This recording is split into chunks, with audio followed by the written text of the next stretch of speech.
Welcome to this second webinar looking at the new ECE competencies. The purpose of these brief webinars are to provide in-depth targeted information supporting knowledge and application of the Illinois ECE competencies.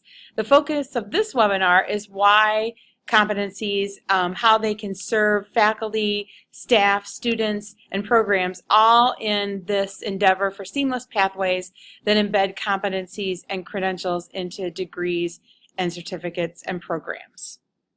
My name is Nancy Latham. I'm from Illinois State University. And my name is Jonadera Ernst. I'm with Heartland Community College.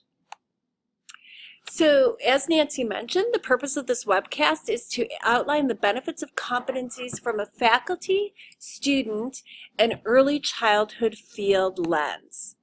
When we look at potential benefits of competencies from a faculty lens, the idea that there's increased fidelity and clarity in terms of alignment initially, content placement and sequencing, and assessment overall. When we think about the original benchmarks, there were 347, and through this repackaging process, there's now the idea of fidelity to the 56 competencies that were developed and leveled. And so the idea that there's level 2, 3, and 4, as well as 5 competencies really increases the ability to content, place, and sequence appropriately, so that level 2 foundational competencies need to be covered from a curricular standpoint prior to level 3, 4, and 5.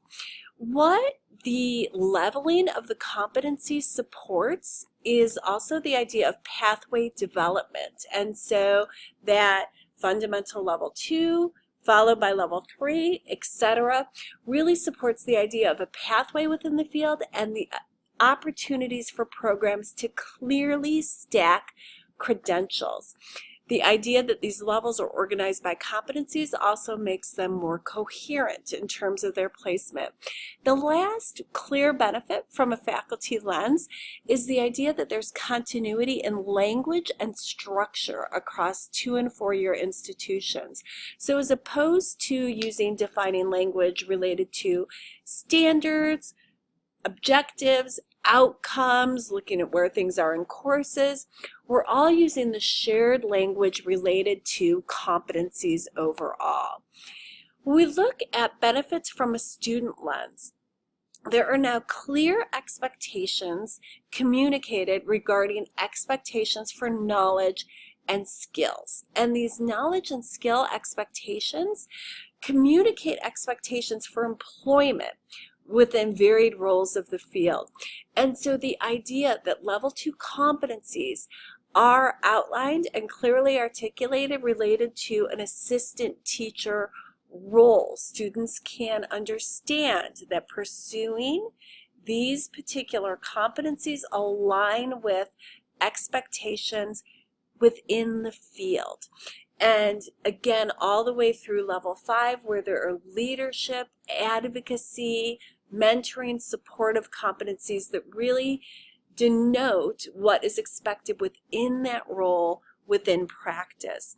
There's also the clearly defined opportunities regarding a career lattice that, again, that level 2 foundational knowledge builds to level 3, where you can be a teacher under Accelerate within an early childhood classroom, and then supports transitioning and pursuing additional competencies that then lead to level 4 and level 5 attainment. So this clarity really supports a well-defined, easy to understand career lattice.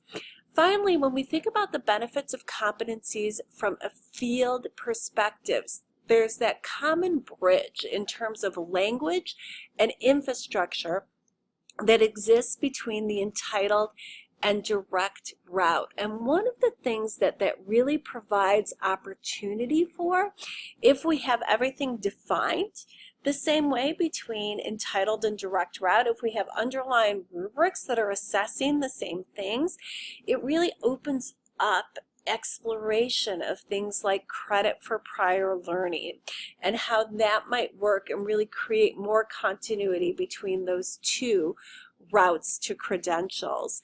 Again, the idea of a clear career lattice from the student lens. So in addition to faculty developing programming, the idea that as a student I can clearly understand what's required at different levels and how that relates to different occupations that I can pursue within the field. So professional pathways and plans that are easy to understand and clearly developed is a huge benefit in terms of the field, and the idea that if I'm a director, for example, and I understand competencies tied to roles, I can use those competencies to mentor practitioners. I can use them to connect practitioners with training that exists where opportunities for further development have been identified. And so this, again, clarity across all sectors, whether it be higher education, whether it be institutions within the field, and whether it be the student lens, really supports just this definement of expected competencies and how they define two related roles.